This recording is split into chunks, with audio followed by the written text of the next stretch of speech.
फिर से मैं बोल दूं तुम लोग को एक आखिरी बार, प्लीज ये सब के ना कल्चर में मत जाओ कि अरे वो तो बहुत पढ़ता है, पढ़ते ही रहता है, वो पढ़ाकू है, ठीक है, हंस दें उसके ऊपर में, ठीक है ना।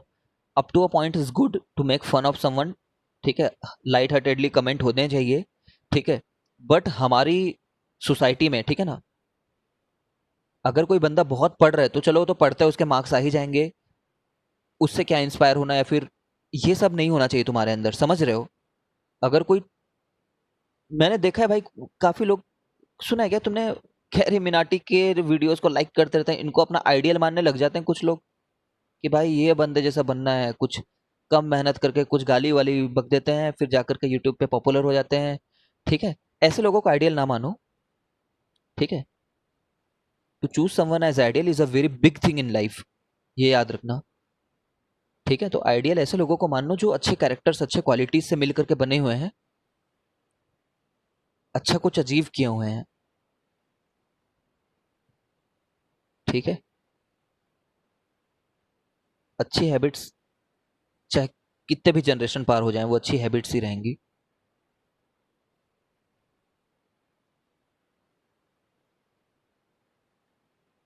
खास करके इस पर्सपेक्टिव से क्योंकि ये समय वाकई दोबारा मिलेगा नहीं, समझ रहे हो, और you only have one life, समझ रहे हो ना, एक ही लाइफ मिली है यार तुम्हें।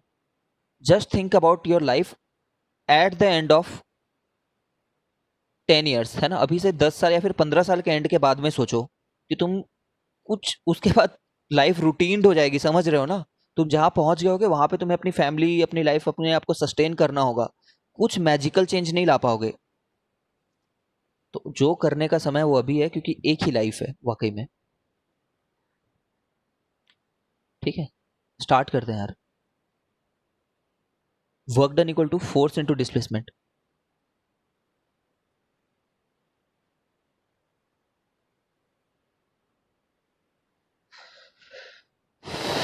फोर्स इनटू डिस्प्लेसमेंट, ये हमने पढ़ रखा है, ठीक है। आई होप तुम्हें पूरा याद होगा कि ऐसा करके कुछ बोला करते थे वगैरह वगैरह, पॉजिटिव वर्क हुआ करता था, कुछ नेगेटिव वर्क हुआ करता था, ठीक है। फोर्स जब तक रहे तब तक के डिस्प्लेसमेंट को डिस्प्लेसमेंट माना करते थे। सब चीजें याद होंगी तुम्हें। मान लो 5 kg का एक ब्लॉक है, इस 5 kg के ब्लॉक को यहां से लेकर के यहां तक एक आदमी लेकर के गया है, ऑफ कोर्स जमीन से उठ करके खुद वो चले तो जाएगा नहीं, समझ रहे हो ना। बाई मैन चले गया मान लो 4 मीटर, ठीक है। तो वर्क डन बाई मैन कितना होगा, क्या बोलेंगे, force by man into displacement, ठीक है। वर्क डन बाई ग्रेविटी क्या बोलेंगे, ठीक है, force by gravity into displacement. Displacement तो दोनों केस में सेम ही है ना, मतलब आदमी का वर्क निकालो चाहे ग्रेविटी का वर्क निकालो, फोर्स ऑफ ग्रेविटी पता है mg होता है, ठीक है। और डिस्प्लेसमेंट कितना है यहाँ पे, वो हाइट, जो हाइट ऊपर गया है। लेकिन वर्क डन बाय ग्रेविटी तो नेगेटिव होगी ना इस केस में। आर वी क्लियर अबाउट कि वर्क डन बाय ग्रेविटी क्यों नेगेटिव होगी, इसलिए क्योंकि फोर्स ऑफ ग्रेविटी नीचे लग रहा है और डिस्प्लेसमेंट ऊपर हो गया है, समझ रहे हो। और फोर्स बाय मैन ऊपर लग रहा है और डिस्प्लेसमेंट भी ऊपर ही हो गया है,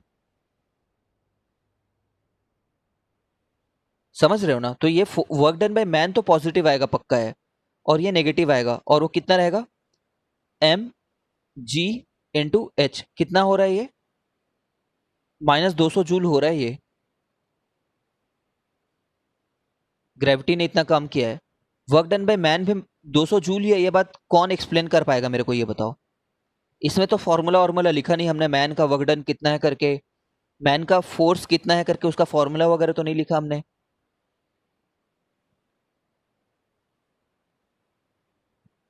ट्राई टू एक्सप्लेन।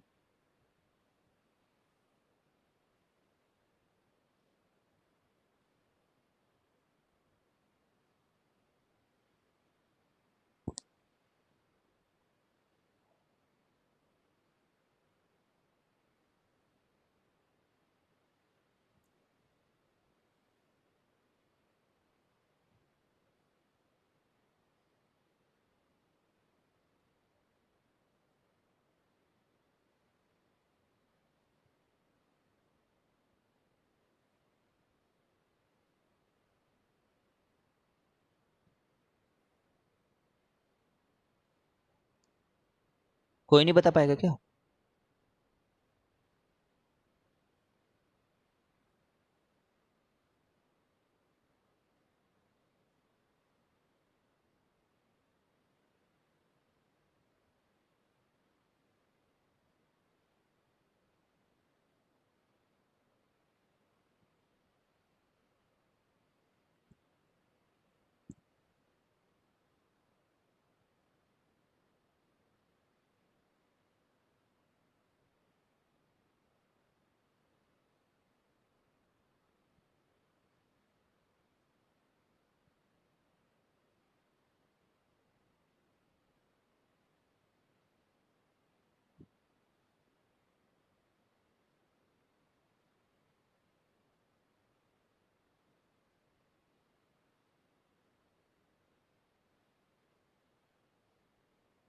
देखो, हाँ ठीक है सौम्य, करेक्ट बताया तुमने। ये वाली चीज को ना हम लोग थोड़ी देर बाद में क्लास में पढ़ेंगे ही। ठीक है, we will be studying this as a part of your syllabus. है ये हमारे नाइन्थ में ही। कई बार स्कूल टीचर्स को रियलाइज कराने में मिस कर देते हैं, but we will be studying this. But तुम ये सोचो, तुम ये समझ पा रहे हो कि जब तुम एक बॉल को उठा करके लेकर के जाते हो ना, तो तुम्हारा फोर्स जो रहता है, फोर्स बाय मैन, वो लगभग ग्रेविटी के बराबर ही रहता है।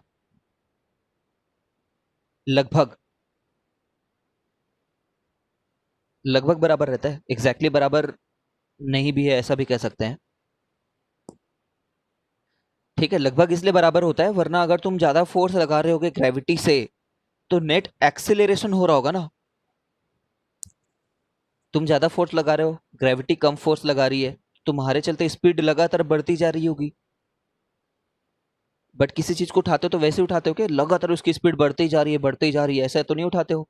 तुम ऐसा टाइप का उसको उठाने की कोशिश करते हो कि उसकी स्पीड लगभग कांस्टेंट रहे। देखो, लगभग कांस्टेंट स्पीड से जा रहा है ये ऊपर। समझ रहे हो? तो कांस्टेंट स्पीड कब आएगी? कांस्टेंट स्पीड तब आएगी जब कोई एक्सिलरेशन ना हो। कोई एक्सेलरेशन कब ना होगा? जब दो फोर्स बराबर होंगे, है ना। अभी के लिए बस मान लेते हैं कि ऐसा है। Later on I will prove this thing. ठीक है, अभी तो समझ गए ना कि दोनों बराबर रहेंगे तभी ऐसा होगा कि फिक्स स्पीड से ऊपर जाएगा। और ये दोनों बराबर है, मतलब इसके भी फोर्स का जो फॉर्मूला मुझे जो मैं नहीं पता है बोल रहा हूँ, वो एक्चुअली पता है कि वो भी mg जितना ही रहेगा। क्योंकि दुनिया में कोई ऐसा बंदा नहीं है जो कोई सामान को उठाने के लिए बोलो तो ऐसा उठाता हो कि लगातार स्पीड बढ़ते ही जा रही है भाई। ऐसा नहीं होता। ठीक है, this does not happen. Speed लगभग कांस्टेंट रख करके उठाता है वो। ठीक है, चलो आएगा ये हमारे सिलेबस में आगे भी। ये तो बस रिवीजन के लिए था कि ये निकालना सीखो तुम।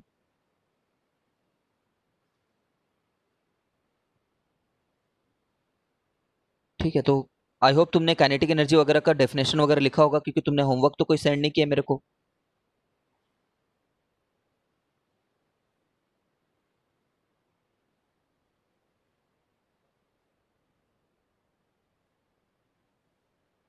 सेंड क्यों नहीं किए तुम लोग?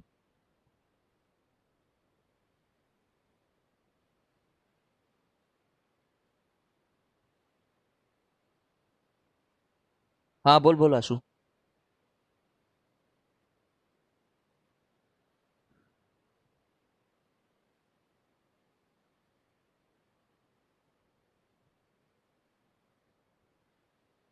होमवर्क वो था ना, ये सब का डेफिनेशन लिखना था।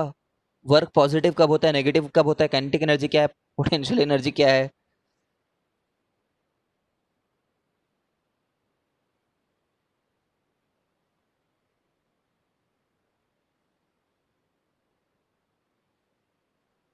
भाई लास्ट क्लास में था यार ये, जब लास्ट टाइम मैंने फिजिक्स लिया था।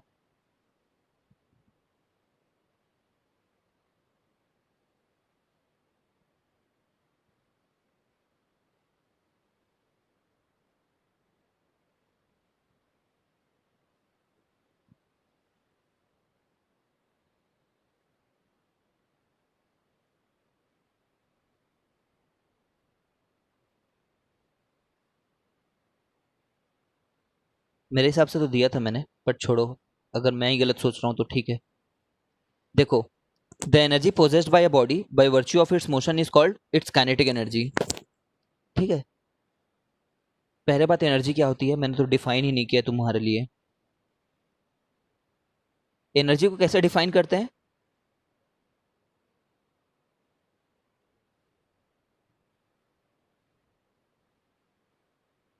The capacity of a body to do work. है ना, एनर्जी क्या चीज है? किसी के अंदर एनर्जी है मतलब क्या कहना चाह रहे हैं हम कि उसके अंदर कैपेसिटी है कोई काम करने की। है ना, एनर्जी रहता है तभी हम कोई वर्क कर सकते हैं। ये सब बच्चों वाली डेफिनेशन है, तुम्हें पता होगा। The capacity of a body to do work is, है ना, इज कॉल्ड एनर्जी। जो एनर्जी होती है वो can be converted from one form to another. Capacity of a body है ना ये, उसकी कैपेसिटी है, ऐसा नहीं कि उसको काम करना ही है। समझ रहे हो? ऐसा नहीं कि उसको काम करना ही है कोई प्रकार का। और एक कौन से वर्क के बारे में बात हो रही है? फिजिक्स के वर्क के बारे में बात हो रही है। ठीक है, उसकी कैपेसिटी है वो करे ना करे। ठीक है, energy can be converted from one form to another,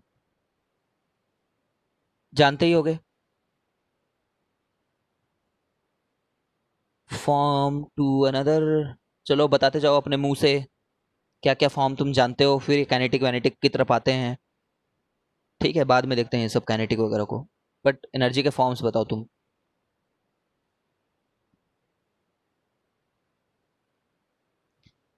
एक लड़की बोल रही है मैकेनिकल एनर्जी। लिखते जाना कॉपी में आज का। मैकेनिकल एनर्जी, कोई बंदा बोल रहा है heat energy. Heat energy, chemical energy भी आ रहा है यहाँ पे लाइफ में।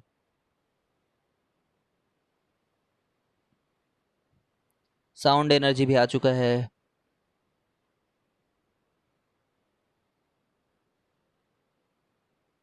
Potential energy,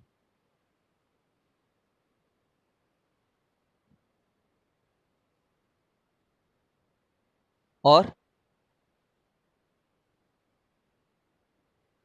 nuclear energy. वो भाई साहब, बॉम्ब फूट रहे हैं। अनीश्वर तुम कुछ बोलना चाहोगे?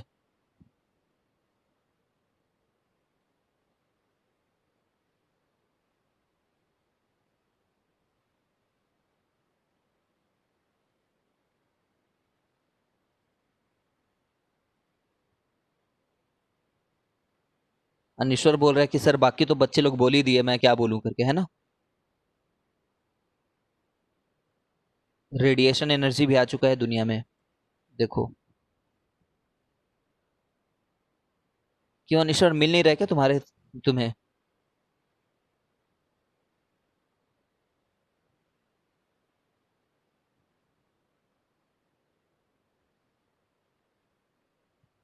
चलो, अनीश्वर के साइड से मैं बोल देता हूँ काइनेटिक एनर्जी।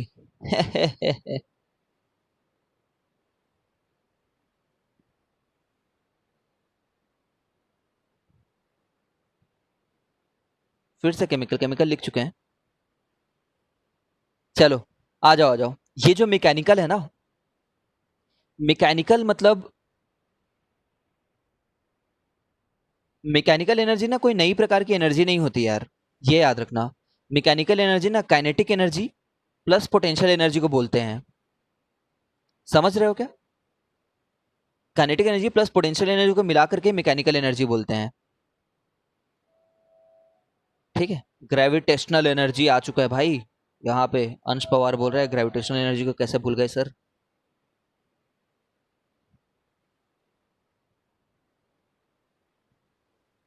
ठीक है, कोई बात नहीं। काइनेटिक प्लस पोटेंशियल को ही मैकेनिकल बोलते हैं, समझ गए हो क्या?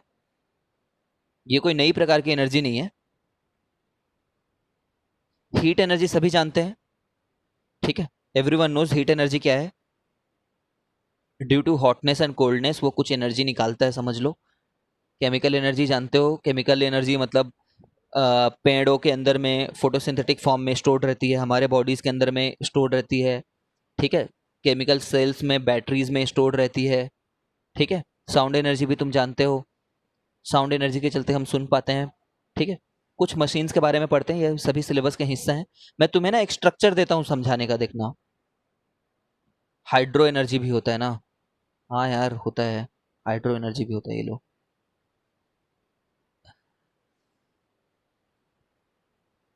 चलो मैं तुम्हें, हाँ टाइडल एनर्जी भी होता है। मैं तुम्हें कुछ दे रहा हूँ, हो सके तो सीखना। अभी ये जो मैं बात बता रहा हूँ ना, ये हमें मतलब 11th 12th में पता चलती है। ठीक है, एक्चुअली में तुम छोटे क्लासेस में कुछ भी लिख सकते हो, तुम्हें मार्क्स मिल जाएंगे। बट ऐसा सोचोगे तो तुम्हें बेटर तरीके से टीचर समझेगा कि हाँ, ही और she knows something out of the box. तो दुनिया की हर एनर्जी को, चाहे वो कैसे भी हो, we can always divide in only two parts: kinetic energy, ठीक है, और दूसरा पोटेंशियल एनर्जी। ठीक है, तो तुमने जितने भी नाम बताए हैं ना वो इन दोनों में से कोई एक फॉर्म में लाई करता है। ठीक है, कैसे देखते हैं। पोटेंशियल एनर्जी को फर्दर मैं बोल देता हूं, पोटेंशियल एनर्जी में ज्यादातर फॉर्म लाई करते हैं।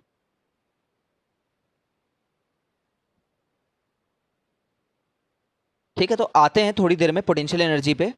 पहले काइनेटिक एनर्जी को डिफाइन करके आते हैं, चलो, है ना? इस चार्ट को अभी बनाते जाएंगे अपन। ठीक है, बट थोड़ा थोड़ा पार्ट देखते रहते हैं। तो what is kinetic energy? The energy possessed by a body by virtue of its motion is called kinetic energy. जैसे कि एक कोई बॉल है 2 kg का, और अगर इसको अपन फेंक रहे हैं 10 मीटर पर सेकेंड से, तो इसके पास एनर्जी होगी। इसके पास एनर्जी होगी कहने का क्या मतलब है? That it can do work. समझ रहे हो?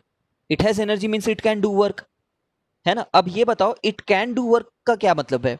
ये काम कर सकता है, मतलब ये किसी को डिस्प्लेस कर सकता है ना भाई? वर्क क्या होता है? Force into displacement. अब ये वर्क कर सकता है मतलब ये किसी को फोर्स दे सकता है और उसका डिस्प्लेसमेंट करा सकता है। Can you think of an example जिसमें किसी और को फोर्स दे करके डिस्प्लेसमेंट करा दे, ये 2 kg का बॉल जो 10 मीटर से जा रहा है? Can you think of any simple example?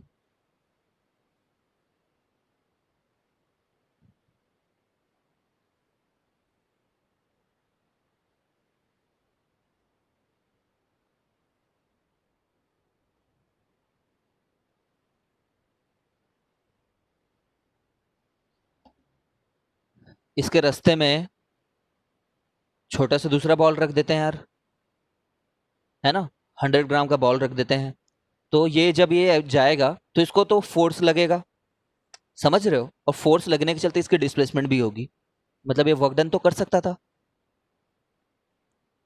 समझ गए हो क्या?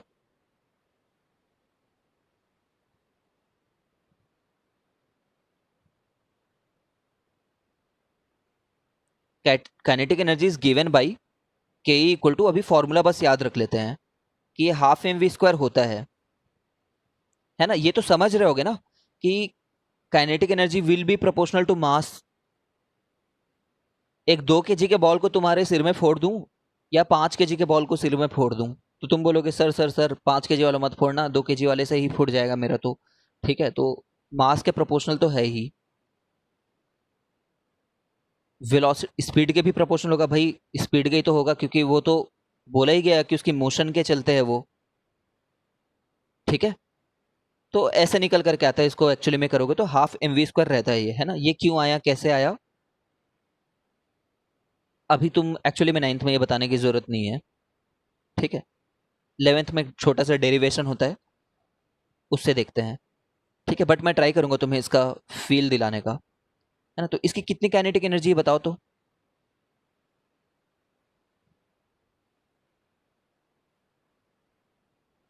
कितनी है बताओ?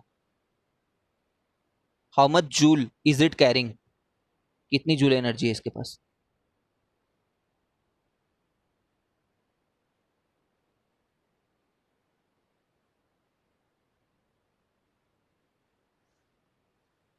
ठीक है, ½ mv² कर दिया हूं मैं।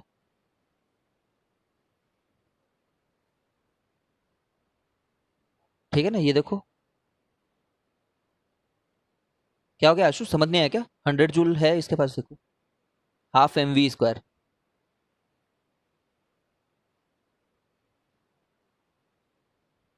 मान लो जब तुम दौड़ रहे होगे,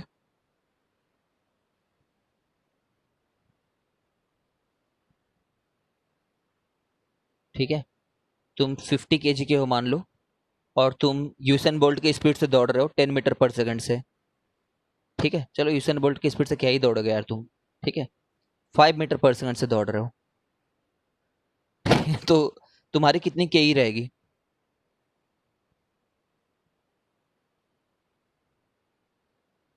अभी आस्था का होता तो 10 kg लिखना पड़ता, लेकिन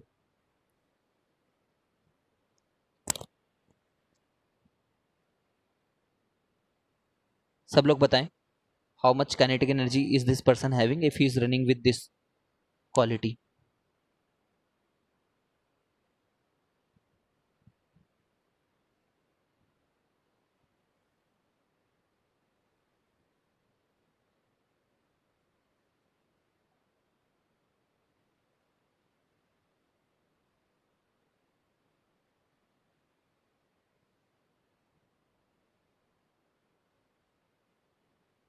क्या हो गया, नहीं समझ पा रहे हो कि तुम सभी के सब आंसर गलत दे रहे हो बार बार?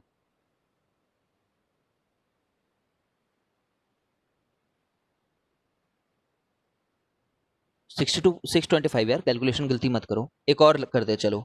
एक कार है, ठीक है, ये कार पहले ना, ये कार वैसे है 1000 kg की। 1000 kg का है। ये पहले 10 मीटर पर सेकंड से चल रहा था, ठीक है। फिर ब्रेक लगाए, और ब्रेक लगाने के बाद में पूरा फुल ब्रेक नहीं लगाए हैं, कम ही ब्रेक लगाए हैं, जिसके चलते ये अब 4 मीटर पर सेकंड से चलने लगा। समझ रहे हो? तो find change in kinetic energy. समझ पा रहे हो क्वेश्चन को? फाइनल काइनेटिक एनर्जी कितना था माइनस इनिशियल काइनेटिक एनर्जी कितना है। ब्रेक लगाने के बाद 4 मीटर से चलने लग गया, 4 मीटर पर सेकंड से। Find change in kinetic energy. Break की स्पेलिंग गलत है यहाँ पे।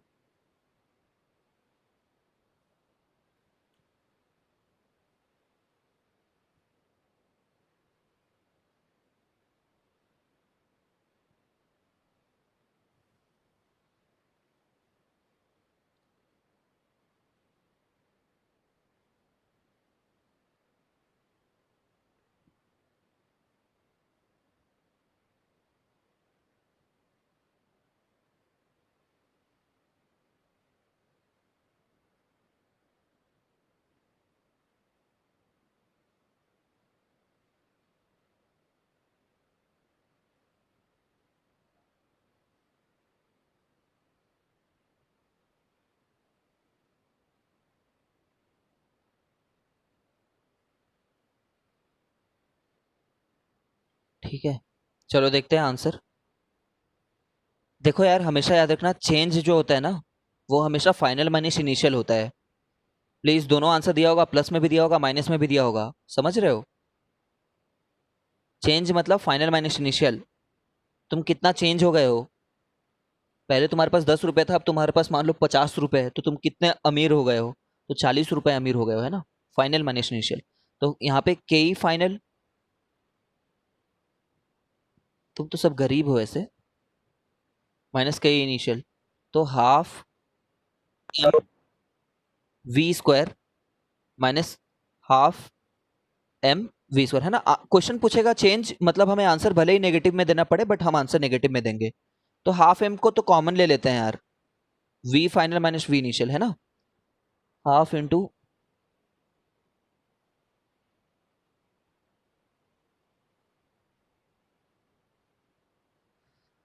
1000, वी फाइनल का स्क्वायर मतलब 16। समझ रहे होगे 16 क्यों लिखा है? 4 का स्क्वायर लिखा है, और यहाँ पे 10 का स्क्वायर मतलब 100। ठीक है, तो ये आ जाएगा 84, मतलब -42,000 जूल। ठीक है, ठीक है रासू, तेरी फीस माफ है, ठीक है। तू मछली फ्री में ले लेना कहीं, किसी भी तालाब से। ठीक है।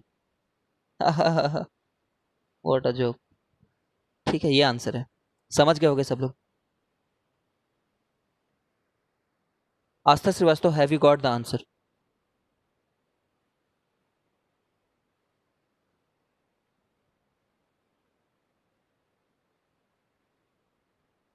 मतलब तुम इतने गरीब हो ना तुम लोग, सोच ही तुम्हारी गरीबों वाली हो गई है।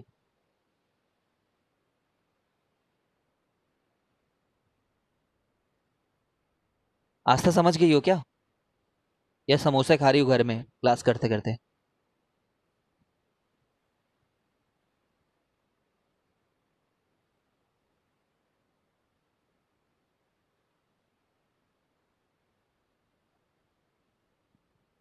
मेरे को लग रहा है वो समोसे ही खाने गई है। चलो कोई बात नहीं, जाने दो उसको, उसकी चिंता फिक्र नहीं है। तो हम लोगों ने ना काइनेटिक एनर्जी देख लिया।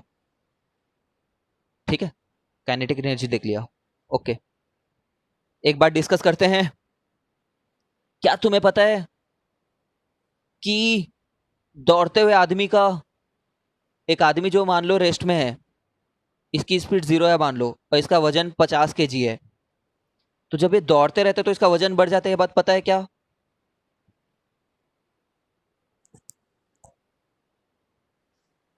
जब कोई आदमी दौड़ता है 10 मीटर पर सेकेंड तो उसका वजन बढ़ जाता है, जानते हो? ये बात सिलेबस में नहीं है क्योंकि इतना डीप नहीं पढ़ना है, लेकिन इंटरेस्ट आए तुम्हें, ताकि साइंस में, जो बहुत मुश्किल है वैसे, ठीक है, गधे लोगों को साइंस में इतना इंटरेस्ट रहता नहीं है, लेकिन ठीक है, जब ये दौड़ता है तो इसका वजन जो है ना एक्चुअली में बढ़ जाता है। कोई भी पर्सन, तुम दौड़ोगे ना तो तुम्हारा वजन तुम्हारे एक्चुअल वजन से ज्यादा रहेगा। बहुत ज्यादा नहीं बढ़ जाएगा, ऐसा नहीं कि तुम अभी 50 किलो के दौड़े हो तो ओ माय गॉड 60 kg का हो गया मैं। ठीक है ऐसा नहीं होता। ये चीज कहाँ से निकल करके आती है जो मैं बता रहा हूँ, वजन बढ़ जाता है वगैरह वगैरह, सब थ्योरी ऑफ रिलेटिविटी का पार्ट है।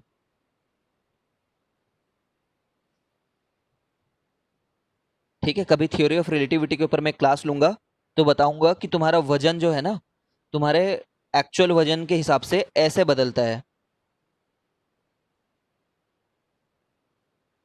क्या लिखा है इस फॉर्मूले में, देख पा रहे हो क्या?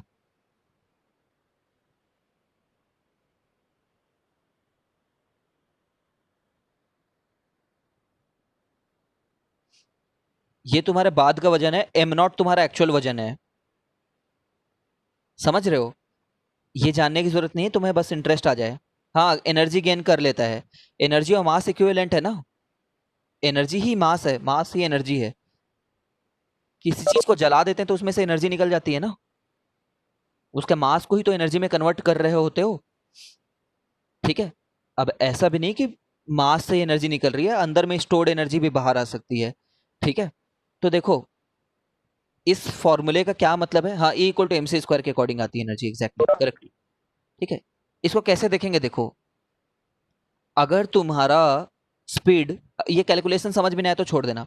अगर तुम्हारी स्पीड जो है ना, स्पीड ऑफ लाइट के 3/4 है, स्पीड ऑफ लाइट के 3/4 मतलब बहुत ज्यादा स्पीड है कि कम स्पीड है, ये बहुत ज्यादा, इतने स्पीड में दौड़ रहे हो तुम, तो तुम्हारा मास कितना रहेगा, तुम्हारे एक्चुअल मास, एम नॉट तुम्हारा असली मास है, तो ये इतना रहेगा। वी को 3/4 से डाल दो। ठीक है, ओ 3/4 नहीं डालते यार, √3/4 डाल देते हैं, चलो।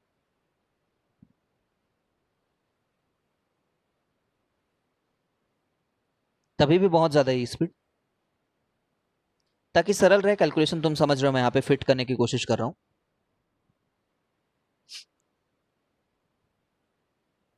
ठीक है, तो ये v जो है तुम्हारा √3/4 टाइम्स सी था, इसको इसमें डाला मैंने, कट गया, 4 - 3 तो 2 टाइम्स एम नॉट हो जा रहा है। कैलकुलेट करना कभी घर पे, तो तुम्हारी स्पीड ऑफ लाइट के जब इतने करीब रहेगा, काफी करीब है स्पीड ऑफ लाइट के, तब तुम्हारा वजन डबल होगा उतनी स्पीड पे। तो नॉर्मल जब तुम घर पे दौड़ते होगे या फिर कहीं पे दौड़ते होगे तो तुम्हारा वजन एक आध ग्राम, बहुत ज्यादा बोल दिया, एक आध ग्राम भी, कुछ मिलीग्राम बढ़ता होगा। ठीक है, इन एनी केस, ये रहा काइनेटिक एनर्जी। काइनेटिक एनर्जी क्या है, जो स्पीड के चलते आती है। ठीक है, अब आते हैं पोटेंशियल एनर्जी पे। पोटेंशियल एनर्जी क्यों होता है? What is potential energy?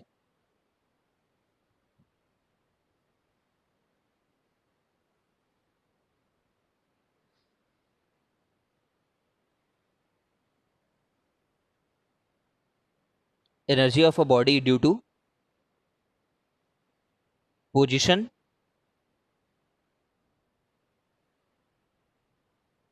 Energy of a body due to shape, size, position और कॉन्फ़िगरेशन, है ना।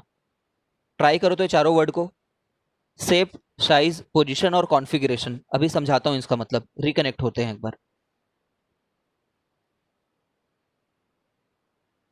स्पीड ऑफ लाइट में 2-3 बार अटेंड किया हूं यार, लेकिन उसके बाद नहीं किया हूं। ठीक है, रिकनेक्ट हो जाओ एक बार।